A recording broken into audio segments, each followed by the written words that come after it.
तो smart board हो या फिर व्हाइट बोर्ड, मैटर करता है कॉन्सेप्ट समझना। अगर आप चाहते हैं कि आपके कॉन्सेप्ट्स क्लियर हो जाएं विथ मस्ती, तो आप बिल्कुल सही जगह पर आए हैं। तो चलिए शुरू करते हैं इलेक्ट्रिसिटी, और इलेक्ट्रिसिटी के टॉपिक्स कितने आसान हो जाने वाले हैं अगर इसको सही तरीके से समझा जाए तो माय डियर स्टूडेंट्स, आप लोगों ने बहुत सारे लोगों से आपने सुना होगा कि electricity chapter most important chapter है, बहुत टफ चैप्टर है, इसके न्यूमेरिकल स्टफ है, फिजिक्स के न्यूमेरिकल स्टफ होते हैं। तो विश्वास कीजिए, रुकिए थोड़ा, मैं आपको बताता हूं कि अगर इसको सही तरीके से समझा जाए तो कुछ भी टफ नहीं है। आइए मैं बताता हूं, सबसे पहले आपको ये चीज समझाता हूं कि ये जो इलेक्ट्रिसिटी चैप्टर है ये बहुत ज्यादा इंपॉर्टेंट क्यों है। आप भी जानते होंगे कि 80 मार्क्स का आपका साइंस का पेपर आने वाला है, और नए सैंपल क्वेश्चन पेपर के हिसाब से तीसरे सेक्शन में 25 मार्क्स का सिर्फ और सिर्फ फिजिक्स आने वाला है। इस 25 मार्क्स में से सिर्फ और सिर्फ 10 मार्क्स यही चैप्टर कंटेन करने वाला है। इसी वजह से लोग आपसे कह रहे हैं कि ये चैप्टर बहुत ज्यादा इंपॉर्टेंट होने वाला है। तो ये इंपॉर्टेंट क्यों होने वाला है, अब आप इस चीजों को समझ गए होंगे, तो जल्दी से इस चैप्टर को शुरू करते हैं और टाइम वेस्ट करना बंद करते हैं। इलेक्ट्रिसिटी देखिए भाई, इलेक्ट्रिसिटी तो आप लोगों ने बचपन से बहुत जगह पे सुना होगा कि करंट पास होता है तो इलेक्ट्रिसिटी बल्ब वगैरह चलता है। तो चलिए ये इलेक्ट्रिसिटी को आपके सब्जेक्ट के हिसाब से, आपके क्वेश्चन पेपर के हिसाब से, आपके न्यूमेरिकल्स के हिसाब से समझने के लिए इस इलेक्ट्रिसिटी को हमें ये समझना पड़ेगा स्टूडेंट्स की चार्ज क्या होता है। तो आइए सबसे पहले हम बात करेंगे कि चार्ज क्या होता है। चार्ज पर जाने से पहले मैं आपसे पूछूंगा कि इमेजिन कीजिए कि आप किसी क्लासरूम में बैठे हुए हैं और आपके क्लासरूम में टोटल नंबर ऑफ गर्ल्स, मतलब लड़कियों की संख्या आपके क्लास में है, लड़कियों की संख्या मान लेते हैं कितनी है, 50 है, ठीक है, और लड़कों की संख्या भी मान लेते हैं कितनी है, 50 है। 50 बॉयज हैं और 50 गर्ल्स हैं। आप ही मेरे को जवाब दीजिएगा कि भाई, आप ही मेरे को जवाब दीजिएगा कि ये अगर मुझे नंबर ऑफ बॉयज ज्यादा करना होगा तो मुझे क्या करना होगा। बदतमीज लड़का ये ब्लैक टी शर्ट वाला कह रहा है कि सर लड़कियों को भगा दीजिए। बदतमीज लड़का ये जो ब्लैक टी शर्ट बैठा है, हाँ तुम्ही से कह रहा हूँ। चलिए, तो कहने का मतलब क्या है कि ये कह रहा है कि सर लड़कियों को भगा दीजिए तो लड़के ज्यादा हो जाएंगे। मैं आपसे कहूंगा एक और तरीका ये भी तो हो सकता है कि अगर मैं इन कहीं से भी बच्चों को, मतलब कहीं से भी लड़के पकड़ के लेके आऊं और इस क्लास में बैठा दूं तो लड़के ज्यादा हो जाएंगे। इस ब्लैक टी शर्ट वाले भाई की भी बात सही थी कि सर लड़कियों को भगा दीजिए तो भी लड़के ज्यादा हो जाएंगे। तो बिल्कुल ठीक कंसेप्ट यही है कि एक प्रॉपर्टी होती है, मतलब यही, अगर ये चीज आप समझ गए हैं कि यहाँ पर लड़कों की संख्या को ज्यादा कैसे किया जाए, लड़कों के नंबर को ज्यादा कैसे किया जाए किसी क्लास में, तो आप समझ जाएंगे कि चार्ज क्या होता है। देखिएगा यहाँ पर लिखा हुआ है क्या, property which arises due to either excess of lack of electrons. मतलब क्या सर नहीं समझ पाया कि चार्ज क्या होता है। इलेक्ट्रिसिटी समझने के लिए चार्ज समझना पड़ेगा, इलेक्ट्रिसिटी समझने के लिए चार्ज समझना पड़ेगा। तो देखिए मैं आपसे कहूंगा कि जैसे आप मेरे को बताइए, थोड़ा सा फ्लैशबैक क्लास 9th में चलिए। Na का मतलब आप सोडियम समझ रहे होंगे, तो सोडियम का एटॉमिक नंबर के बारे में अगर बात किया जाए तो ये कितना होता है, 11 होता है। तो आपको क्लास 9th में ये बताया गया था कि अगर किसी के पास 11 एटॉमिक नंबर है, या फिर जिसके पास जितना एटॉमिक नंबर है उसके पास उतना ही इलेक्ट्रॉन होगा और उतना ही प्रोटॉन होगा। इसका मतलब सोडियम का एटॉमिक नंबर 11 है, तो 11 है तो इसके पास 11 इलेक्ट्रॉन होगा, 11 प्रोटॉन होगा। बोलिए क्लियर है? आप कहेंगे कि हाँ जी क्लियर है यहाँ तक, ठीक है। अब देखिए 11 इलेक्ट्रॉन और 11 प्रोटॉन है, तो कहने का मतलब कि इसके पास नेगेटिव चार्ज पार्टिकल्स और पॉजिटिव चार्ज पार्टिकल्स दोनों ही बराबर हैं। अगर दोनों ही बराबर हैं तो ये कहने का मतलब कि इसके ऊपर कोई चार्ज नहीं आ रहा होगा। लेकिन अगर मैं कुछ भी करके, क्या करके, कुछ भी करके इसमें कुछ इलेक्ट्रॉन्स ऐड कर देता हूं, एक इलेक्ट्रॉन ऐड कर दिया, तो क्या होगा सर, यहाँ पर 12 इलेक्ट्रॉन हो जाएंगे और 11 प्रोटॉन हो जाएंगे। यानी कि नेगेटिव चार्ज पार्टिकल ज्यादा हो जाएगा और पॉजिटिव चार्ज पार्टिकल कम हो जाएगा। अगर इनडायरेक्टली, मतलब कुल मिला के बोला जाए तो नंबर ऑफ इलेक्ट्रॉन और प्रोटॉन, नंबर ऑफ इलेक्ट्रॉन्स और नंबर ऑफ प्रोटॉन्स अनबैलेंस हो जाएंगे, तो इसके वजह से यहाँ पे चार्ज अराइज होगा। अरे समझ तो गए कि property which arises due to unbalance number of electrons और प्रोटॉन्स लेकिन मैं यहाँ पर लैक ऑफ एक्सेस और लैक ऑफ इलेक्ट्रॉन्स क्यों लिखा हूँ इस चीज को भी समझाऊंगा। कि देखिए यहाँ पर आप समझे कि नहीं कि अगर इलेक्ट्रॉन ज्यादा हो जाए तो नेगेटिव चार्ज आ जाएगा, लेकिन अगर मैं कुछ भी करके यहाँ पर एक इलेक्ट्रॉन निकाल लेता हूँ, यानी कि यहाँ पर 10 इलेक्ट्रॉन कर देता हूँ, 11 प्रोटॉन कर देता हूँ, तो कौन सा चार्ज आएगा? पॉजिटिव चार्ज आ जाएगा। बिल्कुल ठीक, बिल्कुल ठीक, पॉजिटिव चार्ज आ जाएगा। तो कुल मिला जुलाकर कहने का मतलब कि अगर इलेक्ट्रॉन और प्रोटॉन को अनबैलेंस कर दिया जाए तो यहाँ पर क्या आ जाएगा? चार्ज आ जाएगा। आई होप कि समझ गए होंगे आप कि चार्ज किसे कहा जाता है। Negative charge particle positive charge particle के अनबैलेंस होने की वजह से चार्ज आ जाता है। लेकिन अब आप मेरे को बात बताइए, क्या किसी भी एटम के अंदर इलेक्ट्रॉन को निकाला जा सकता है या फिर लाया जा सकता है, या फिर प्रोटॉन को लाया जा सकता है? तो आप कहेंगे कि भैया दोनों को ही लाया जा सकता है। लेकिन लेट्स बैक क्लास 9th में चलेंगे तो समझेंगे कि अगर ये कोई एटम है, बीच में न्यूक्लियस है, इलेक्ट्रॉन किनारे किनारे रिवॉल्व कर रहे होते हैं, लेकिन प्रोटॉन्स तो इस न्यूक्लियस के अंदर होते हैं, तो कहने का मतलब कि इसके यहाँ से इलेक्ट्रॉन निकाला जा सकता है, इलेक्ट्रॉन को निकाला भी जा सकता है, इलेक्ट्रॉन को दिया भी जा सकता है, लेकिन प्रोटॉन को निकालना मुश्किल ही नहीं। ये कह रही है कि ये पिंक टी शर्ट पहन के जो बैठी हुई, ये कह रही है कि नामुमकिन है।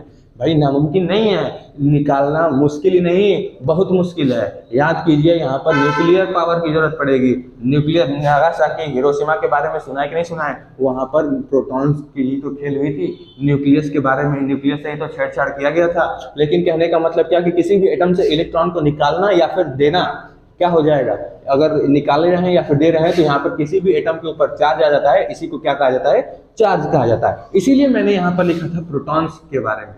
अनबैलेंस नंबर ऑफ इलेक्ट्रॉन्स और प्रोटॉन्स मैंने नहीं लिखा, इसीलिए मैंने यहाँ पर लिखा property which arises due to either excess और लैक ऑफ इलेक्ट्रॉन। अगर इलेक्ट्रॉन ज्यादा हो जाए तब चार्ज आता है, अगर इलेक्ट्रॉन कम हो जाए तब चार्ज आता है। इलेक्ट्रॉन ज्यादा हो जाएगा तो नेगेटिव चार्ज आ जाएगा, इलेक्ट्रॉन कम हो जाएगा तो पॉजिटिव चार्ज आ जाएगा। यहीं से पता चलता है कि टाइप्स ऑफ चार्जेस कितने होते हैं? 2 होते हैं, पॉजिटिव और नेगेटिव। लेकिन टाइप्स ऑफ चार्ज से जाने से पहले आपको ये 3 बातें जानना जरूरी होंगी, जिसमें से तीसरे बात आपको क्लास 9 में बता दिया गया होगा। क्या?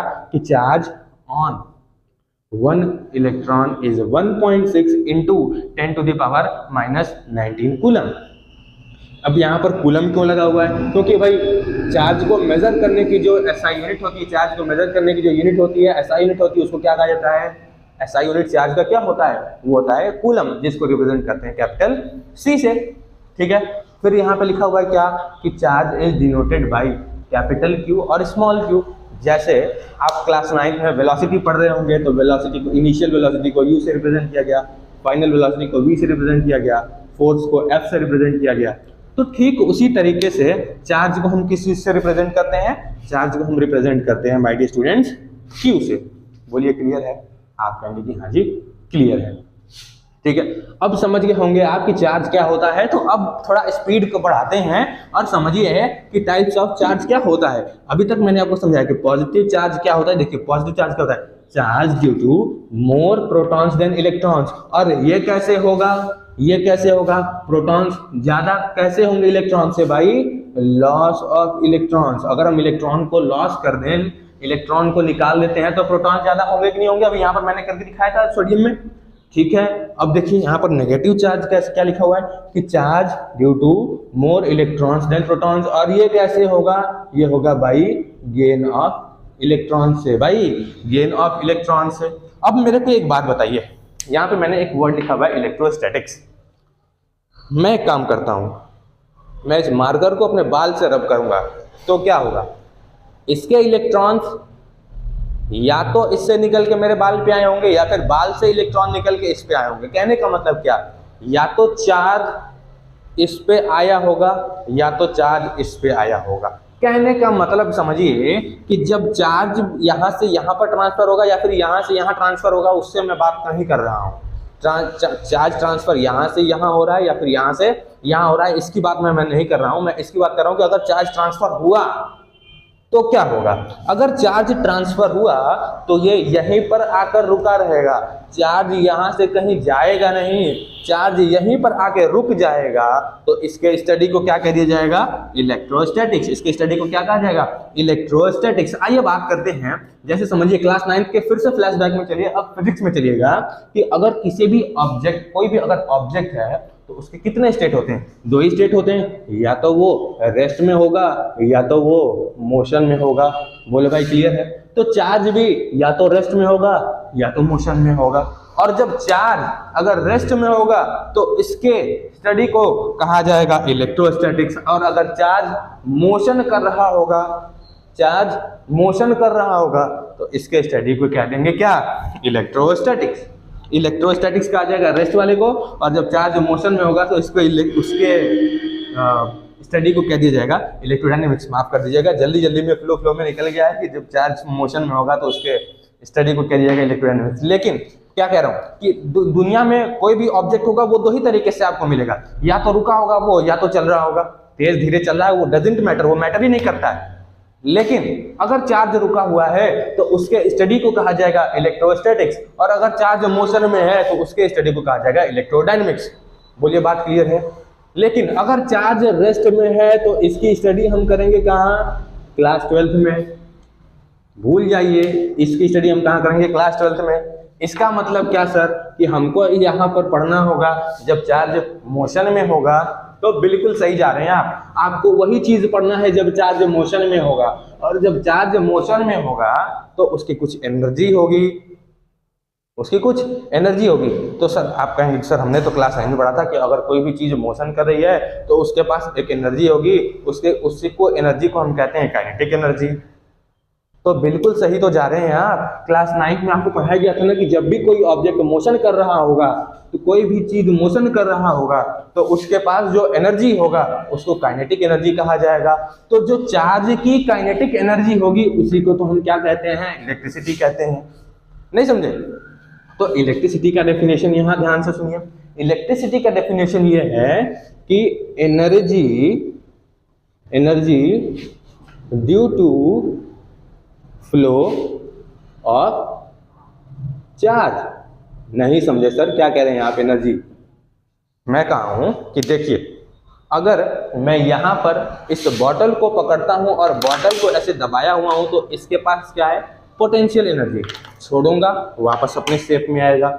इस मार्कर को मैं उठा के यहाँ पर रख लिया हूँ या फिर यहाँ पर पकड़ा हूँ तो इसके पास क्या है, पोटेंशियल एनर्जी। जब इसको छोड़ रहा हूँ और इस मेरे हाथ तक आने से पहले, छोड़ने के बाद और इस हाथ में आने के पहले ये मार्कर मोशन कर रहा था, तो मोशन जब कर रहा था तो इसके पास एक एनर्जी थी, इसको काइनेटिक एनर्जी कहा जाएगा। यहाँ पर सामने से कोई जा रहा है रोड पर तो उसके पास काइनेटिक एनर्जी होगी। मैं इस मार्कर को चला के मारूंगा, ये जो बच्चा कंबल में बैठ के यहाँ पर पढ़ रहा है मेरे सामने, कंबल में बैठ के पढ़ रहा है, लेट के मोबाइल देख रहा है, मैं यहाँ से मार्कर चला के मारूंगा तो मेरे हाथ से छूटने के बाद और यहाँ पर आप कंबल में बैठ के जो मोबाइल देख रहे हैं वहां पर ये मार्कर जब आपको चोट लगेगा, मतलब चोट लगने से पहले और हाथ से छूटने के बाद इस मार्कर के पास कुछ एनर्जी होगी, उसको कहेंगे काइनेटिक एनर्जी। ठीक इसी तरीके से जब चार्ज मोशन में होगा, चार्ज मोशन में होगा तो चार्ज के पास जो एनर्जी होगी उसको कहा जाएगा इलेक्ट्रिसिटी। बोलिए भाई, इस इलेक्ट्रिसिटी को हम लोग एक और नाम से जानते हैं जिसको हम बोलते हैं इलेक्ट्रिकल एनर्जी। क्या बोलते हैं भाई? Electrical energy. इलेक्ट्रिकल एनर्जी जब चार्ज फ्लो कर रहा होगा, जब चार्ज चल रहा होगा, क्या कहा मैंने, जब चार्ज चल रहा होगा तो उसके पास जो एनर्जी होगी उसको हम कहेंगे क्या, इलेक्ट्रिसिटी या फिर इलेक्ट्रिकल एनर्जी। बोलिए बात क्लियर है? तो अब हम चलते हैं, इसको मिटा करके फिर से लिखते हैं और फिर एक्सप्लेन करना शुरू करते हैं। आपको बहुत मजा आ रहा होगा। देखिए मैं एक बात करूं, अगर यहां तक क्लियर है तो लिखिए CCH क्रिस्टल क्लियर है। अगर यहां तक क्लियर है तो लिखिए CCH क्रिस्टल क्लियर है। भाई सबका CCH देख लिया मैंने, सबका CCH देख लिया, सबका क्रिस्टल क्लियर हो गया। लेकिन अब हमारा अगला टॉपिक है क्या, करंट। लेकिन अब हम अगर करंट के बारे में बात करें तो करंट का असली मतलब क्या है? करंट का असली मतलब है भाई फ्लो होना। क्या होना? फ्लो होना। आपने अपने जीवन में सुना होगा विंड करंट, हवा का फ्लो होना। आपने सुना होगा ओशियन करंट, ओशियन में पानी का फ्लो होना। ठीक उसी तरीके से एक वर्ड तो आपने जरूर सुना होगा, अगर विंड करंट ओशियन करंट नहीं सुना होगा तो करेंसी तो जरूर सुना होगा। करेंसी का मतलब, करेंसी का नाम करेंसी क्यों पड़ा? क्योंकि करेंसी को फ्लो होना जरूरी है। लाखों करोड़ों रुपए अगर हम कमा के अपने पास रख लेते हैं तो इसमें भी अपना ही लॉस है। तो कहने का मतलब कि यहाँ पर लिखा हुआ करंट का मतलब फ्लो होना। किस चीज का फ्लो होना भाई? Flow of charge. किसका फ्लो होना? Flow of charge is called current. मतलब क्या सर कि अगर चार्ज का फ्लो होना होगा तो उसको हम करंट कह सकते हैं? हाँ जी कह सकते हैं, लेकिन यहाँ पर फिजिक्स है भाई, फिजिक्स को हमें यहाँ पर मैथमेटिकली रिप्रेजेंट करना होगा। तो मैथमेटिकली रिप्रेजेंट करने के लिए क्या करेंगे? तो आइए सबसे पहले मैं आपको एक बात समझाने की कोशिश करता हूं कि अगर मैं यहाँ पर मैंने रब किया था तो या तो ये चार्ज हो गया होगा, यहाँ पे चार्ज ट्रांसफर हुआ कि फ्लो हुआ, यही चीज आपको समझना है। अगर आप समझ गए ट्रांसफर और फ्लो में डिफरेंस तो आप समझ जाएंगे। तो आप तो मेरे को ऐसा लगता है, क्या ही कहते जा रहा हूँ सॉरी, लेकिन मेरे को ऐसा लगता है कि इसको रब करके अगर मैं आपको कहूँ तो बहुत कम ही उम्मीद है कि समझ में आएगा। लेकिन मैं आपको कहूँ कि अगर मैं यहाँ से बॉटल खोल के इसको ऐसे गिराऊंगा तो क्या होगा? बताइए ये क्या हो रहा है? ये क्या हो रहा है? ये फ्लो हो रहा है, ये पानी यहाँ पर फ्लो हो रहा है। लेकिन अगर मैं इस बॉटल को उठा के एक जगह से उठाकर दूसरे जगह पर रख देता हूँ, अगर मैं इधर से उठा करके इधर रख देता हूँ तो यहाँ पर मैंने पानी को उठा के यहाँ से यहाँ पर ट्रांसफर किया। लेकिन जब मैं इसका बॉटल के ढक्कन का खोल के ऐसे गिरा रहा था तो यहाँ पर पानी का फ्लो हो रहा था। पानी का फ्लो होना और पानी के ट्रांसफर होने में अंतर है या नहीं है? आप कहेंगे कि हाँ जी है। एक बार फिर से पूछ रहा हूँ, अगर यहाँ पर पानी के फ्लो होने और ट्रांसफर होने में अंतर है या नहीं है? तो आप कहेंगे कि है जी भैया अंतर है। ठीक उसी तरीके से चार्ज के फ्लो होने में और चार्ज के ट्रांसफर होने में भी अंतर है। यहाँ पर मैंने इसको रब किया तो यहाँ पर चार्ज ट्रांसफर हुआ, लेकिन अगर ये कोई वायर है इसके अंदर अगर मैं इलेक्ट्रिसिटी यानी कि इलेक्ट्रिसिटी वो एनर्जी अगर दे देता हूँ किसी चार्ज को, किसी इलेक्ट्रॉन को, तो यहाँ पर चार्ज फ्लो होगा, किसी वायर के अंदर चार्ज फ्लो होगा। तो क्या फ्लो ऑफ चार्ज को ही करंट कहेंगे सर? तो हाँ जी फ्लो ऑफ चार्ज को ही करंट कहेंगे। लेकिन अगर इसको मैथमेटिकली रिप्रेजेंट किया जाए तो इसको कुछ इस तरीके से कहा जाएगा कि flow of charge from a particular cross section of area. अब बहुत लोगों को ये नहीं समझ में आएगा कि sir cross section of area का मतलब क्या है। तो क्रॉस सेक्शन ऑफ एरिया का मतलब समझिए कि मान लीजिए कि ये कोई क्या है? वायर है। जनरली वायर सिलेंड्रिकल शेप नहीं होता है, तो वायर क्या है? ये कोई एक वायर है। तो इस वायर में एंटर करने का जो एरिया है, मतलब चार्ज को एंटर करने का जो एरिया है और चार्ज के निकलने का जो एरिया है, तो चार्ज के एंटर करने का एरिया देखिए आप पाई आर स्क्वायर ही तो होगा, चार्ज के निकलने का एरिया देखिए आप पाई आर स्क्वायर ही तो होगा। अगर ये वायर है तो कहने का मतलब कि पाई आर स्क्वायर के बारे में तो हाँ कि इसी एरिया से चार्ज जितना एंटर करेगा फ्लो करते हुए, flow of charge from a particular cross section area, तो एक पर्टिकुलर क्रॉस सेक्शन एरिया से फ्लो करते हुए चार्ज जा रहा होगा किसी कंडक्टर का, मतलब कि कंडक्टर जो इलेक्ट्रिसिटी कंडक्ट करता हो, ये वायर के बारे में बात कर रहा है। इन पर यूनिट टाइम कंडक्टर, इन पर यूनिट टाइम, यहाँ पर इन होगा इन per unit time. Per unit time का मतलब क्या? एक सेकंड में जितना चार्ज फ्लो कर रहा होगा किसी क्रॉस सेक्शन एरिया से, उसी को हम इलेक्ट्रिक करंट या फिर इलेक्ट्रिसिटी करंट कहते हैं। इसको करंट को हम लोग भाई तीन चीज कहते हैं, या तो करंट कह दें, या तो इलेक्ट्रिक करंट कह दें, या फिर इलेक्ट्रिसिटी करंट कह दें। तीन चीज कहा जाता है। उम्मीद है कि करंट क्या होता है आप समझ गए होंगे कि किसी एक फिक्स क्रॉस सेक्शन एरिया से एक सेकंड में जितना चार्ज पास हो रहा होगा, उसको हम क्या कहेंगे? करंट कहेंगे। आपसे पूछता हूं, अब एक बार रिवाइज कीजिए क्या कि किसी एक फिक्स क्रॉस सेक्शन एरिया से एक सेकंड में कितना क्या पास हो रहा होगा? चार्ज पास हो रहा होगा। कितना क्या पास हो रहा होगा? चार्ज पास हो रहा होगा। कितना क्या चार्ज हो रहा होगा? कितना क्या चार्ज नहीं, कितना क्या पास हो रहा होगा? तो चार्ज पास हो रहा होगा। कितना क्या पास हो रहा होगा? तो चार्ज पास हो रहा होगा किसी एक यूनिट टाइम में, किसी एक फिक्स या फिर किसी एक पर्टिकुलर क्रॉस सेक्शन एरिया से। आइए अगर इसको मैथमेटिकली रिप्रेजेंट करना होगा तो कैसे रिप्रेजेंट करेंगे? यहां पर होगा electric current is equal to charge, मतलब कि कितना चार्ज फ्लो हो रहा होगा किसी एक पर यूनिट टाइम है, किसी एक टाइम में, तो यहाँ पर चार्ज अपॉन टाइम लिख देंगे। बोलिए भाई क्लियर है। इलेक्ट्रिक करंट को हम रिप्रेजेंट करते हैं I से, चार्ज को हम रिप्रेजेंट करते हैं किससे भाई, Q से, मैंने बताया था स्टार्टिंग में ही, और टाइम को रिप्रेजेंट करते हैं T से। तो बधाई हो, बहुत बहुत तालियां बजाइए आप लोग आपस में। ये देखिए ये सच में रेड टी शर्ट वाला बजाने लगा। तो कहने का मतलब कि बधाई हो, आपके पास एक नया फॉर्मूला, इस चैप्टर का सबसे पहला फॉर्मूला मिल गया है। और देखिए फॉर्मूला देख के घबराइएगा मत, चाहे कैसा भी फॉर्मूला हो, मेरे ऊपर विश्वास करिएगा। एक चैप्टर यहाँ से कंप्लीट करके जाइए, उसके बाद आप देखिएगा कि क्या आप फिजिक्स में धमाल मचा रहे होंगे। कहने का मतलब क्या, I equal to Q by T. क्या हो गया, I equal to Q by T, पहला formula I equal to Q by T, I equal to Q by T, पहला formula I equal to Q by T, पहला formula क्या भाई, I equal to Q by T. Hope की समझ गए होंगे। अब इसके SI यूनिट के बारे में बात करेंगे तो क्या होगा, अब इसका SI यूनिट क्या होगा, देखिए ध्यान दीजिए। इसका SI यूनिट होगा चार्ज की जगह पर, कि I का मतलब तो I रहने देते हैं, चार्ज का SI यूनिट क्या होता है, आप कहेंगे भैया कूलम होता है, जिसको C से रिप्रेजेंट करते हैं। टाइम का SI यूनिट क्या होता है, तो भाई इसका SI यूनिट क्या होता है, सेकंड होता है। क्या होगा, तो मतलब क्या करंट का SI unit coulomb per second होगा। तो बिल्कुल ठीक कहा आपने कि करंट का SI unit coulomb per second होगा, और इसको हम लोग एम्पियर भी कहते हैं। क्या कहते हैं, एम्पियर भी कहते हैं। जैसे याद कीजिए क्लास 9 फ्लैशबैक, फिर से जाइए। फोर्स का आपके पास दो यूनिट था, एक था न्यूटन और दूसरा था केजी मीटर पर सेकंड स्क्वायर। तो ठीक उसी तरीके से एक है एम्पियर जो किसी के नाम पर है, जैसे वहां पर न्यूटन किसी के नाम पर था, यहाँ पर एम्पियर किसी के नाम पर है। इसका मतलब कि इसको हम लोग रिप्रेजेंट करेंगे कैपिटल ए से, और यहाँ पर कूलम पर सेकंड जो इसके फॉर्मूला से आया हुआ है, तो ये एम्पियर किसी के नाम पर आया है। तो सर किसके नाम पे आया है, एंड्रयू मेरी एम्पियर जी के नाम पर आया है। किसके नाम पर आया है, एंड्रयू मेरी एम्पियर के नाम पर आया हुआ है। ठीक है सर, जैसे वहां पर डिफाइन 1 न्यूटन करते थे, वैसे ही यहाँ पर डिफाइन 1 एम्पियर भी करना पड़ेगा। तो हाँ जी करना पड़ेगा। देखिए यहाँ पर लिखा हुआ है डिफाइन 1 एम्पियर। हम इस फॉर्मूले पे आते हैं, क्या, I is equal to Q by T वाले फॉर्मूले पे आते हैं। हमको एक बात बताइए, अगर 1 एम्पियर का मतलब क्या, 1 एम्पियर करंट की यूनिट है, तो यहाँ पर क्या लिखना होगा, 1 एम्पियर। चलिए यहाँ पर इसको ऐसे ही छोड़ देते हैं, ठीक है।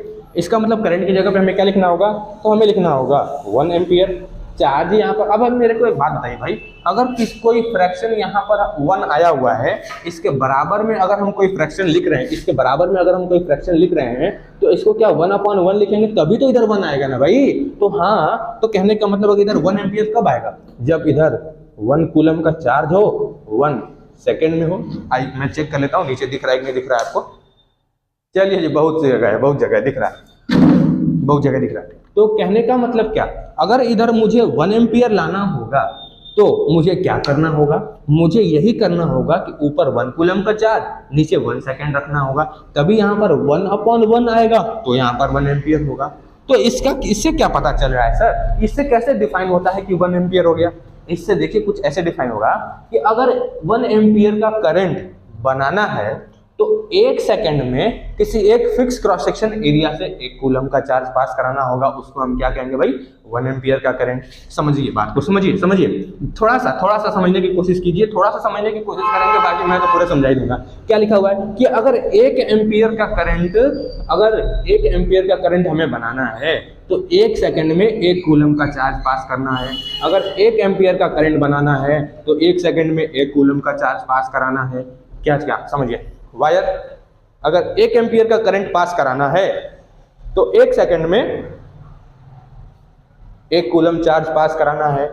1 एम्पियर का करंट बनाना है, तो 1 सेकंड में 1 कूलम चार्ज पास कराना है। आई होप समझ गए होंगे बातों को। चलिए कि डिफाइन 1 एम्पियर आप कर लेंगे। लेकिन अगर यहाँ पे, तो हमारे हिसाब से ना, यहाँ पर आपको बहुत नॉर्मल लग रहा होगा। क्या नॉर्मल लग रहा होगा कि 1 एम्पियर का करंट बनाना है, तो 1 सेकंड में 1 कूलम का चार्ज पास कराना है। अगर 1 एम्पियर का करंट बनाना है, तो 1 सेकंड में 1 कूलम चार्ज पास कराना है। लेकिन मैं कहूँ, अब ये बहुत नॉर्मल सा लग रहा होगा। अगर मैं इस चीज को बिल्कुल हैरान कर देने वाली चीजें आपको सामने रखूँ, तो क्या होगा, आइए देखिए। मैं आपसे पूछूंगा 1 कूलम चार्ज में, अगर 1 कूलम चार्ज में पूछूं कि कितना इलेक्ट्रॉन्स आते हैं, तो आप क्या करेंगे, थोड़ी सी चीजें। 1 कूलम चार्ज में कितने इलेक्ट्रॉन्स आते होंगे। चार्ज पास होने का मतलब क्या, कि इलेक्ट्रॉन ही ना पास हो रहा होगा भाई। चार्ज पास होने का मतलब क्या कि इलेक्ट्रॉन पास हो रहा होगा। तो बात करते हैं कि एक कूलम में कितने इलेक्ट्रॉन्स यहाँ से पास कर रहे होंगे, आइए चेक करते हैं। याद कीजिए क्लास 9th में आपको बताया गया था कि एक इलेक्ट्रॉन पर कितना चार्ज होता है, तो आपको बताया गया था 1.6 into 10 to the power minus 19। कुछ यहाँ पर तेज बनने के लिए कहेंगे कि सर इलेक्ट्रॉन है तो माइनस का होगा चार्ज। मैंने ये नहीं पूछा कि कौन सा चार्ज होता है, नेगेटिव की पॉजिटिव। अगर मैं पूछता कि कौन सा चार्ज हो रहा है तब मैं यहाँ पर लगाता कि नेगेटिव चार्ज है जो कि 1.6 into 10 to the power minus 19 है। मैंने पूछा कितना चार्ज है, तो नेगेटिव या पॉजिटिव ये मैटर ही नहीं करता, मैंने सिर्फ इतना पूछा कि कितना चार्ज है। तो कितना चार्ज है एक इलेक्ट्रॉन पर 1.6 into 10 to the power minus 19 coulomb. तो यहाँ पर मुझे निकालना है कि एक कूलम में कितना इलेक्ट्रॉन होगा। तो मैं यहाँ क्या करता हूँ, ये नंबर जो है, नंबर जो इधर ये 1.6 into 10 to the power minus 19 ये मल्टीप्लाई है ना कूलम के, तो मैं इधर से डिवाइड में लेके आता हूँ। यहाँ पर करता हूँ 1/1.6 into 10 to the power minus 19 electrons, क्योंकि इधर इलेक्ट्रॉन है। और इधर क्या बचेगा, इधर बचेगा 1 कूलम। बोलिए भाई बात क्लियर है? आप कहेंगे कि हाँ जी सर क्लियर है। फिर इसके बाद का स्टेप मैं क्या करूंगा, इस 10 की पावर माइनस 19 को ऊपर भेज दूंगा और उसमें 1 का मल्टीप्लाई करूंगा तो कोई फर्क नहीं पड़ेगा। तो ये माइनस 19 है तो ऊपर जाके प्लस 19 हो जाएगा और नीचे बचेगा 1.6। बोलिए क्लियर है? आप कहेंगे कि हाँ जी क्लियर है। फिर इसके बाद का स्टेप मैं 10 की पावर 19 को लिख सकता हूँ 10 की पावर 10 मल्टीप्लाई 10 की पावर 18 अपॉन में 1.6। आप कहेंगे कि हाँ जी सर। इस 1.6 से जब इस 10 को काटूंगा तो ये आएगा 6.25 इंटू 10 टू द पावर 18। क्या आएगा? 6.25 इंटू 10 टू द पावर 18। अब इतने इलेक्ट्रॉन्स हैं किसमें, एक कूलम में कितने इलेक्ट्रॉन्स है? 6.25 into 10 to the power 18 electrons. 10 to the power 18 electrons का मतलब क्या, इधर मैं लिख रहा हूँ थोड़ा ध्यान से देखिएगा। इसका मतलब है 6, 2, 5, 1, 2, 3, 4, 5, 6, 7, 8, 9, 10, 11, 12, 13, 14, 15, 16 इतने इलेक्ट्रॉन्स हैं एक कूलम चार्ज में। इतने इलेक्ट्रॉन्स, हमें तो नहीं लगता है कि इतने दूर तक कोई गिनती भी बनी होगी अभी तक, इतने दूर तक कोई गिनती भी बनी होगी अभी तक। तो कहने का मतलब क्या कि इतनी गिनती भी नहीं बनी है, एक कूलम चार्ज में इतना है। अब थोड़ा हमको बताइए, 1 एम्पियर के करंट में 1 सेकंड में 1 कूलम का चार्ज पास कराना है। 1 सेकंड का मतलब क्या, टिक हो गया 1 सेकंड। तो इस टिक वाले आवाज में 1 कूलम चार्ज पास हो जा रहा है, उसको 1 एम्पियर करंट कह रहे हैं। 1 कूलम का मतलब क्या, इतने इलेक्ट्रॉन्स पास हो रहे हैं, 10 टू द पावर 18 इलेक्ट्रॉन्स पास हो रहे होंगे। तो थोड़ा इमेजिन कीजिए कि ये कोई वायर है, इसमें मैंने करंट पास कराया, वो भी 1 एम्पियर का। तो इलेक्ट्रॉन कितने छोटे होंगे और कितने तेजी से भाग रहे होंगे कि टिक करते ही इसमें 10 to the power 18 electrons transfer हो जा रहे हैं, ट्रांसफर नहीं फ्लो हो जा रहे हैं। समझ रहे हैं मेरी बात को कि मैं क्या कहना चाह रहा हूं? आई होप कि चीजों को आप बेहतरीन तरीके से समझ गए होंगे। सर करंट के बारे में हमने इतनी जानकारी तो ले ली, लेकिन करंट की आप बताएं कि सर करंट की यूनिट तो कूलम पर सेकंड और एम्पियर होती है, मतलब नापने के लिए इसको इस्तेमाल किया जाता होगा। सर इसको नापा कैसे जाता होगा कि कितने एम्पियर का करंट आ रहा है? सर हम लोग के घर में कितना एम्पियर का करंट आता होगा? तो आप लोग के घर में 15 एम्पियर का करंट आता होगा। सर इसको नापेंगे कैसे? तो आइए मैं बताता हूं कैसे नापेंगे। करंट को मेजर करने के लिए एक इंस्ट्रूमेंट आता है जिसको बोला जाता है एमीटर। अब एमीटर के बारे में मैं ना अगली स्लाइड पर आपको थोड़ी जानकारी देता हूं। अगली स्लाइड कह रहा हूं, ये स्मार्ट बोर्ड वाला भूत उतरेगा नहीं सबसे, तो मैं इसको मिटा करके अभी थोड़ा आता हूं आपके सामने। अगर इतना क्लियर है तो एक बार फिर से लिख दीजिए CCH की क्रिस्टल क्लियर है। एक बार फिर से लिख दीजिए कि CCH क्रिस्टल क्लियर है। चलिए अभी बहुत अच्छा बहुत अच्छा। अब हम बात करते हैं एमीटर के बारे में। तो देखिए यहाँ पर जो एमीटर लिखा है मैंने, एमीटर में मैंने अभी क्या बताया कि करंट नापने वाले इंस्ट्रूमेंट को हम क्या कहते हैं? An instrument which measures current in the circuit. किसी भी सर्किट में अगर हम करंट मेजर कर रहे हैं तो उस इंस्ट्रूमेंट का इस्तेमाल करते हैं करंट मेजर करने के लिए। उस इंस्ट्रूमेंट को हम क्या कहते हैं? एमीटर। एमीटर का पूरा नाम होता है भाई एम्पियर मीटर। क्या होता है? एमीटर का पूरा नाम होता है एम्पियर मीटर। तो एम्पियर मीटर, फिर समझ गए होंगे कि एम्पियर मीटर क्या होता है। लेकिन हमारे पास एक सवाल आता है बोर्ड का, काफी फेमस सवाल है, इतने बार आया है कि अब आना ही बंद हो गया है। Why ammeter is always connected in series to the circuit. कि एमीटर हमेशा किसी भी सर्किट में सीरीज में क्यों जोड़ा जाता है? तो भाई सर सीरीज क्या होता है, आइए समझते हैं सीरीज क्या होता है। लेकिन उससे पहले मेरे को एक बात बताइए कि अगर यहाँ से मैं मान लीजिए कि ये कोई पाइप है, ये पाइप है, मैं यहाँ से इसमें दे रहा हूँ 1 लीटर पानी, तो यहाँ से आएगा कितना? यहाँ से आएगा कितना? 1 लीटर आएगा। लेकिन अगर मैं इस पाइप का आगे का हिस्सा पतला कर दूं तो क्या आएगा भाई? तो भी 1 लीटर ही आएगा, लेकिन पानी की स्पीड थोड़ा तेज हो जाएगा। जैसे आप पाइप से कहीं पानी दे रहे होते हैं पौधे वगैरह में, तो आप फिर अंगूठे से ऐसे दबा देते हैं तो पानी थोड़ा तेज नहीं हो जाता है? तेज हो जाता है। तो बस वही सिंपल सा काम है। लेकिन अगर मेरे को आप बात बताइए, अगर मैं एक काम करता हूं, अगर इसको ऐसे ऐसे यहाँ से डिवीजन कर देता हूं, तो क्या होगा? ये 1 लीटर के पानी में से कुछ पानी इधर चला जाएगा, कुछ पानी इधर चला जाएगा। बोलिए बात क्लियर है? बोलिए बात क्लियर है? तो हाँ, अब समझ गए होंगे कि अगर यहाँ से पानी आ रहा होगा तो कुछ इधर चला जाएगा, कुछ इधर चला जाएगा। समझ रहे हैं मेरी बात को? सर ये सब क्यों बता रहे हैं? आइए बात करते हैं क्यों बता रहे हैं। देखिए, किसी भी इंस्ट्रूमेंट को सीरीज में जोड़ने का मतलब क्या होता है कि इमेजिन कीजिए कि यहाँ पर मैंने एक बल्ब लगाया और बल्ब के बगल में मैंने एक एमीटर लगाया। एमीटर को और इस बल्ब को मैंने कनेक्ट कर दिया एक बैटरी, यहाँ पे है मेरा स्विच, और करंट यहाँ से कुछ इस डायरेक्शन में जा रहा होगा, करंट इधर से निकल के इधर जा रहा होगा। ठीक है, अब मैं एक बात करता हूं, यहां पर बताइएगा आप ही इन दोनों फिगर के अंदर एक डिफरेंस मेरे को बताइएगा। यहां पर मैंने कनेक्ट किया एक बल्ब, यहां पर मैंने कनेक्ट किया एक एमीटर, और यहां पर क्या होगा? यहां पर मैं काम कर देता हूं, यहां से मैंने एक इसको कर दिया करंट पास। ये पॉजिटिव टर्मिनल, यहाँ पे मैं लगा देता हूँ स्विच, और करंट ऐसे से ऐसे जा रहा है। दोनों के अंदर कुछ दिख रहा होगा। सर ये सब क्या बना है? सर ये सर्किट डायग्राम है।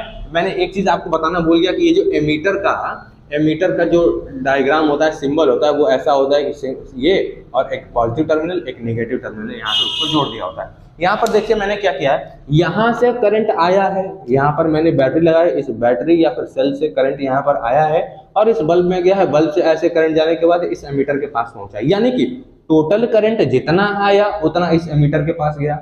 यहाँ पर देखिए, यहाँ पर करंट फ्लो हो रहा है, फ्लो हो रहा है, फ्लो हो रहा है, फ्लो हो रहा है, फ्लो हो रहा है। यहाँ पर इस करंट के पास 2 रास्ता, एक ऊपर जाने का, एक इधर की तरफ आने का।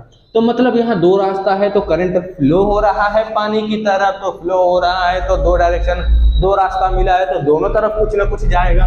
तो यहाँ करंट डिवाइड होके कुछ इस एमीटर के पास जाएगा, यहाँ करंट डिवाइड होके कुछ इस बल्ब के पास जाएगा, तो बल्ब ग्लो होगा। लेकिन जो करंट डिवाइड हुआ होगा वो इस करंट के पास, मतलब इस एमीटर के पास गया होगा, तो ये डिवाइड वाला ही, मतलब जो डिवाइड होने के बाद कुछ कम करंट गया होगा, तो वही ये एमीटर रीडिंग कर रहा होगा। लेकिन यहाँ पर जो करंट आया है वही करंट गया है, यहाँ पर जो करंट आया है वही करंट गया है। तो क्या यहाँ पर रीडिंग हमको सही मिलेगी और यहाँ पर रीडिंग हमको गलत मिलेगी? तो इसी वजह से इस वाले कॉम्बिनेशन को हम सीरीज कहते हैं, और हमेशा एमीटर को सीरीज में ही ऐड किया जाता है, पैरेलल में नहीं किया जाता है। तो सवाल का क्या पूछा कि why ammeter is always connected in series to the circuit? तो सीरीज में क्यों ऐड किया जाता है? आपको पता चल गया कि करंट डिवाइड नहीं होता है। करंट डिवाइड नहीं होगा तो मीटर जो एमीटर के पास जो करंट पहुंचेगा वही करंट की रीडिंग हमको देखने के लिए मिलेगी, और वो रीडिंग सही भी होगी। लेकिन अगर करंट डिवाइड होकर पहुंचा तो जो उसके पास करंट पहुंचेगा वही रीडिंग हमको देगा, डिवाइड होकर पहुंचा तो रीडिंग गलत मिलेगी। इस वजह से हम इसको पैरेलल में ऐड नहीं करते हैं। देखिए सवाल में क्या लिखा है, in series combination current remain same. Series combination में करंट सेम रहता है। In parallel combination current divides, parallel combination में करंट डिवाइड हो जाता है। If ammeter is connected in parallel combination then it will calculate the current. अगर इसको parallel में जोड़ा जाएगा तो ये करंट मेजर करेगा, which will pass through it, जो इसके पास से पास कर रहा होगा, मतलब एमीटर के यहाँ से जो पास करेगा करंट वो उसी को मेजर करेगा। इट आफ्टर डिवीजन, जो डिवीजन के बाद जो करंट पास कर रहा होगा उसी को ना मेजर करेगा, विच इज इनकरेक्ट, जो कि गलत है। समझिए होंगे। अगले करंट मतलब कि अगले पार्ट में हम लोग बात करेंगे डायरेक्शन ऑफ करंट के बारे में। तब तक के लिए जय हिंद, जय Bharat, Vande Mataram my dear students. एक बार कमेंट जय हिंद आप सभी लोग जरूर कीजिएगा, चैनल को सब्सक्राइब किए बिना मत जाइएगा।